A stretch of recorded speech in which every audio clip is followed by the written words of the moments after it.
कुमार को खुद ही नहीं पता है कि वो कहाँ खड़े हैं और कहाँ 10 दिन के बाद खड़े रहेंगे।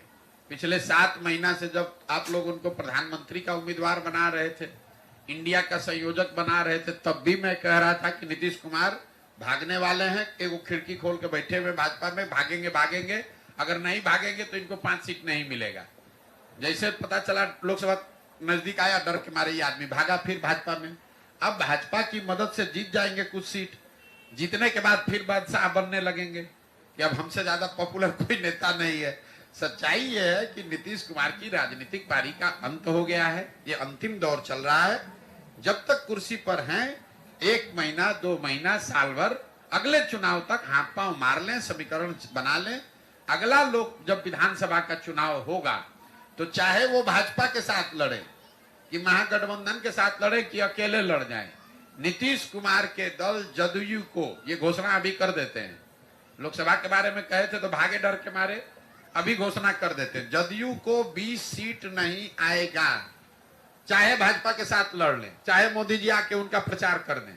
और भाजपा वालों को भी चुनौती दे रहे हैं, अगर इनको दम है, अगर भाजपा के नेतृत्व को दम है तो घोषित करे कि नीतीश कुमार अगला मुख्यमंत्री होगा और चुनाव लड़के दिखा दें विधानसभा का।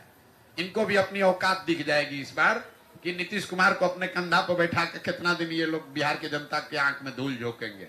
पिछले ही बार बिहार की जनता ने 42 पे उतार दिया था, इस बार इतना नीचे कर देगा कि भाजपा चाहेगी भी तो कुछ नहीं कर सकती है। और मैं फिर से रिपीट कर दे रहा हूं, किसी भी फॉर्मेशन में नीतीश कुमार लड़े, इनको 20 सीट नहीं आएगा विधानसभा में। भाजपा के साथ लड़े तो, जब फिर से भाग के आरजेडी के साथ लड़े तो, अकेले लड़े तो। और दूसरी बात ये कह देते हैं कि भाजपा को दम नहीं है, भाजपा को दम नहीं है कि ये घोषित कर दे कि अगला चुनाव नीतीश कुमार के चेहरे पर विधानसभा का लड़ा जाएगा। अगर ये घोषित कर देंगे तो उनके समर्थन में हम खड़ा हो जाएंगे। नहीं कर सकता। उनको भी मालूम है कि नीतीश कुमार का नाम अगर घोषित किया तो बिहार का जनता सिरे से साफ कर देगा।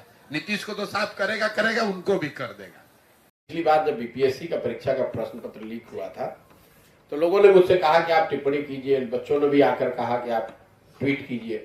तो मैंने उस समय भी कहा था और अभी का जो परीक्षा पत्र लीक हुआ उस पर फिर वही कह रहा हूँ कि भाई ये रोजमर्रा की घटना बन गई है। जब आपका पिछले 10 सालों में ये 60 से ज्यादा अलग अलग परीक्षाओं के पेपर बिहार में लीक हुए हैं, न इस पर किसी की जवाबदेही है। और जो आदमी जो पिछली बार बीपीएससी के प्रश्न पत्र लीक होने के बाद जिस व्यक्ति को सरकार ने ये कहा कि ये दोषी है, जिसको पकड़ा गया, उसी आदमी का पिक्चर सरकार के बड़े मंत्रियों के साथ 2 दिन के बाद आप ही लोगों ने छापा है।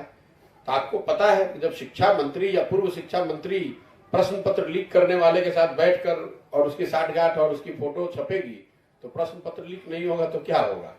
ये बिहार में तो जो प्रश्न पत्र लीक होना कोई न्यूज नहीं है, बिना प्रश्न पत्र लीक हुए कोई एग्जाम हो जाए तो वो न्यूज है।